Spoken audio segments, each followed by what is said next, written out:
Cotley Brewery IPA.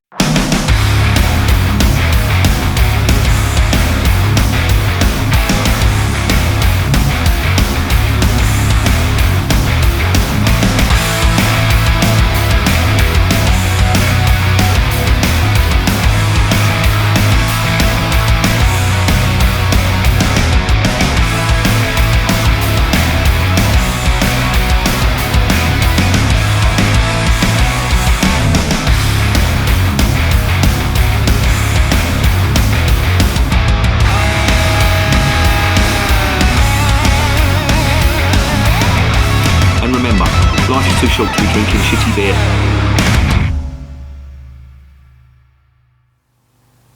Welcome to another edition of Bands, Bikes and Booze Reviews. I have got one from one of my favourite English brewers, and it's the Cotley Brewery, and this is their IPA. And from what I've read and what I've researched from it, it's a traditional English IPA, which is good. However, there are some alarm bells.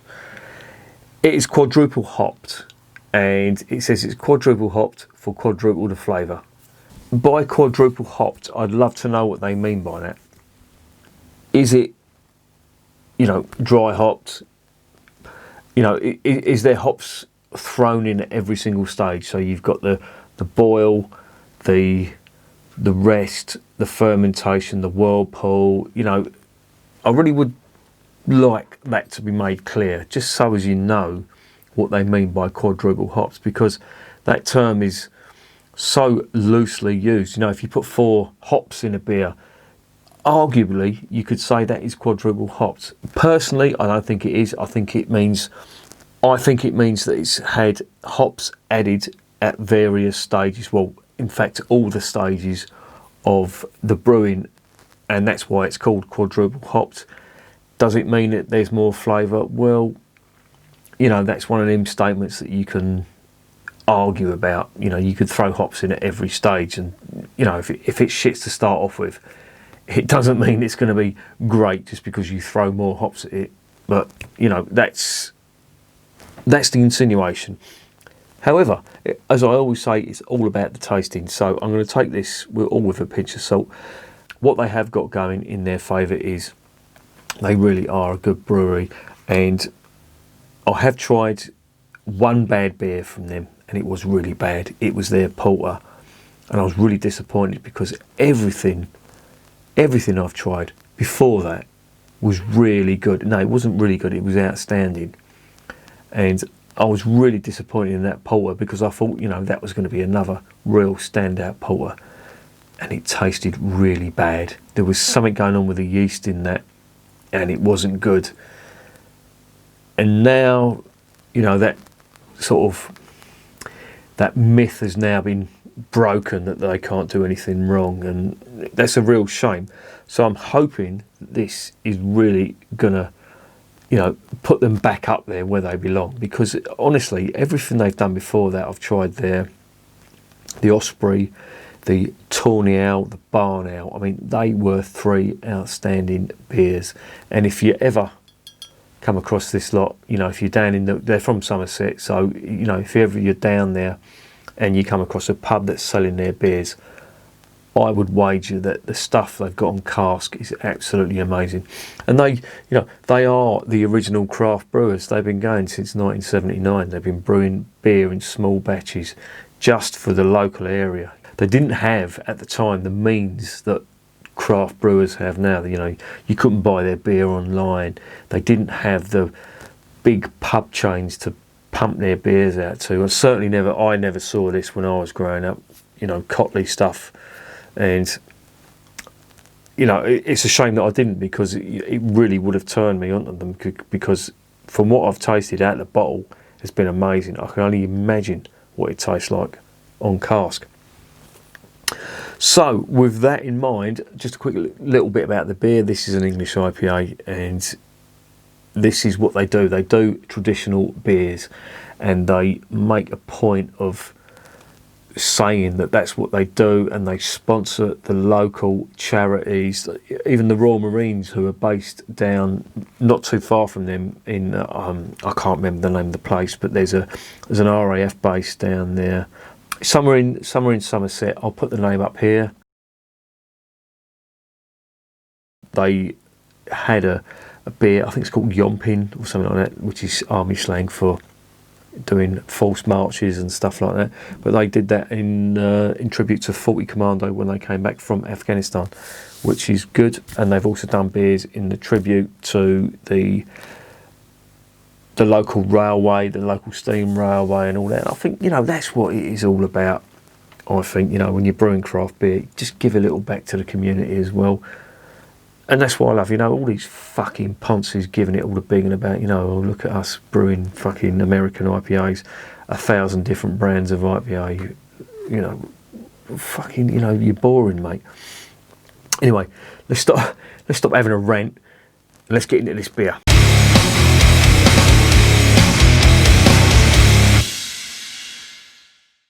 There is some confusion about this, and it could be me. This logo, let me talk a little bit about the logo first.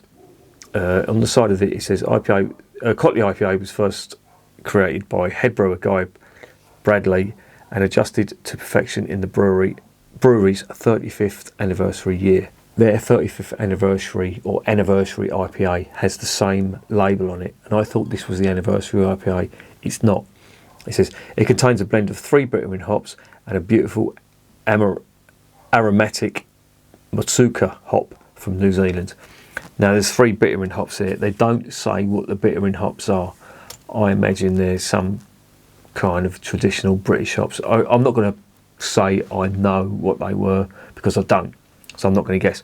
But the Motueka hop from New Zealand, that's got a broad range of hop flavours. It's got citrus, and it's basically one of these Johnny come lately hops that have got the big fruit and citrus on them, which is interesting because, you know, IPAs do have that little type of fruity note to them as well. British IPAs do anyway. It says this golden IPA is full-bodied with malty beer, which I like because English IPAs should, or British IPAs should have malt on them, quite a lot of malt, bursting with long-lasting Moorish flavour. That sounds great. Little quick word about the design. It says the label by Quantock Design, don't know who that is, features an original illustration recently discovered in the Cotley archive. We believe it was produced around 1985 and are very keen to track down the mystery artist.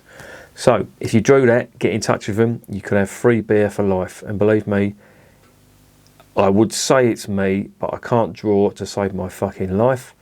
And I would probably, even if I could draw, I would probably kill myself fucking drinking all their fucking beer. It says contains barley and wheat, served lightly chilled or to your personal taste. Well, this is about slightly above cellar temperature. It's, you know, it's chilled basically, so it should be at the optimum temperature. So let's shut up before it goes warm.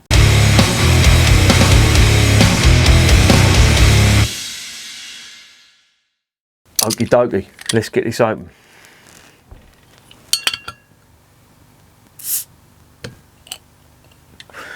Right, didn't fizz up, always a bonus. There's the cap. It's just got the batch and the best before date, which is December 2021. Let's pour it in the glass. I couldn't find my Cotley glass, I don't know where it is. I think the dishwasher's fucking eating it.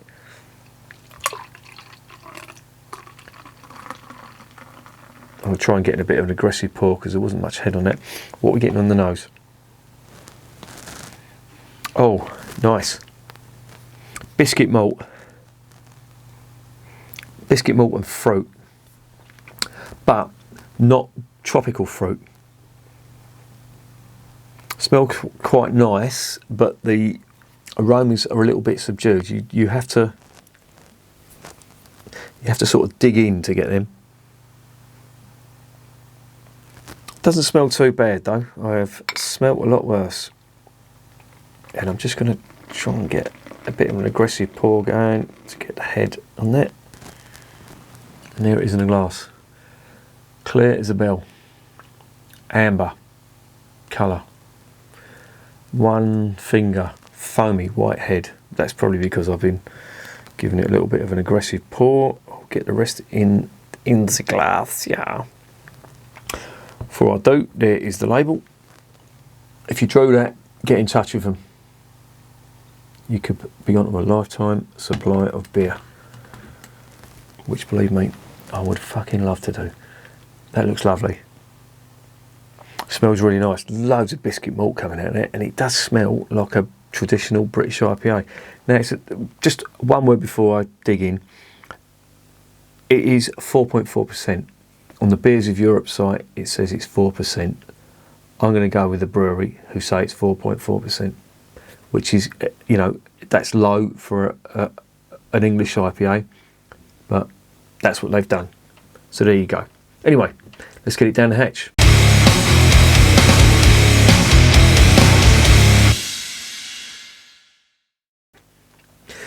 You're a very good elf.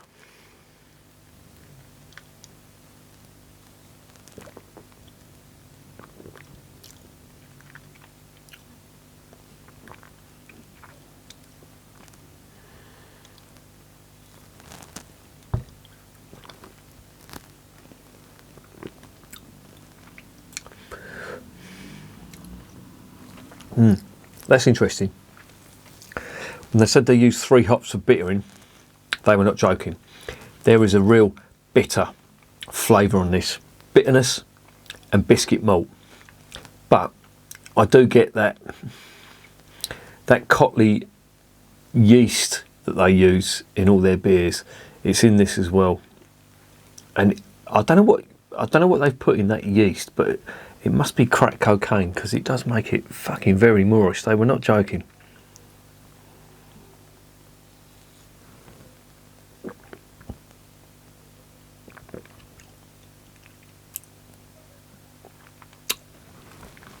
So what I'm getting, big biscuit malt, lots of bitterness, and a fruity vanilla type flavour. And the finish, biscuit malt and bitterness, and some spice on it as well, black pepper. And it does taste like to me, it tastes like a cross between an IPA and a bitter. But it's quite nice. I do like it.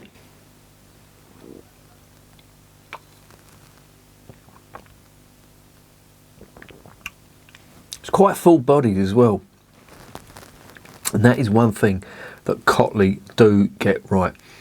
All their beers have got real body to them. And, you know, if you looked at that, you wouldn't think so. But believe me, there is a nice body on this. There is some caramel malt on that that's coming through now. And mouthfeel, again, on all their beers is really good. And it's no different on this one. It's really nice. Yeah, no complaints whatsoever. Really flavoursome. Biscuit malt, caramel malt, very bitter, herbal bitterness on this, with black pepper spice, and the finish is just biscuit malt and then even more of that spice, which gives it a bitter finish as well. And I quite like it. I mean, this is British. You would not. I've just drank Turn und Taurus Weiss beer, which was really sweet. So I'm going from one extreme to the other with this. And don't get me wrong, that Weiss beer was nice, but I'll tell you something, this is nice as well. But going from that to this, it really does emphasise the bitterness on this. And, you know, I'm getting even more of that aroma now. That's really nice. Yeah, really good from Cotley. This one is a creeper because the flavours come through in waves. First of all, it was just all about the biscuit malt, very sweet to start off with, and then the finish was quite bitter.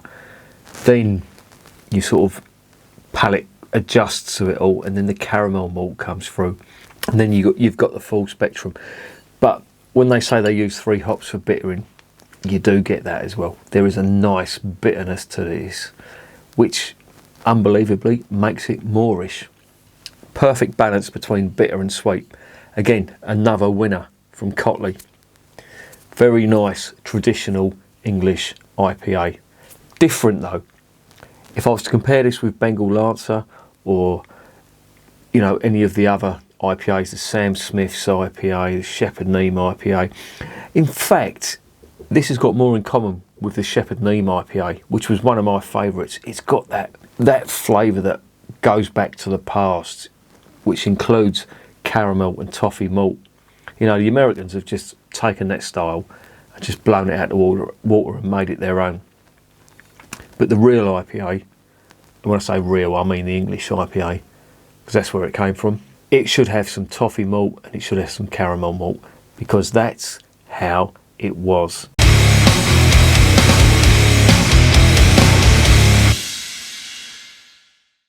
So what's the verdict on Cotley IPA?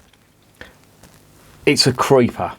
You may not like the first mouthful, but just keep going and you'll get more and more flavours. And that unique strain of Cotley yeast really does come through. It's a flavour that you get in all their beers. And as I said, it just makes them beers so moreish. This really is a good one.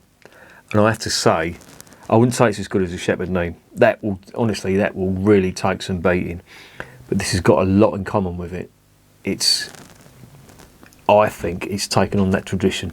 They've pretty much got it right. I don't think they've got it right as Shepherd Neame have got it, but they're not far off. And it's a really nice beer, all things considered, regardless.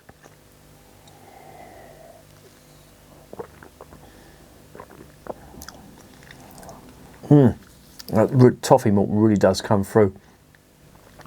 But I think it's more to do with the yeast as well, because that is quite prevalent in all their beers. But it tastes good, I have to say. I'm going to give it a 9 out of 10. And I might be just being a little bit generous there, but it's a good one. I don't care what anyone says. This is a good beer. Not as good as the Samuel Smith's India Pale Ale or the Shepherd Neame, which for me is the top of the tree, but it's not far off. This is a good one, really in keeping with the style. And yeah, another winner from Cotley Brewery. And remember, beer is working class champagne.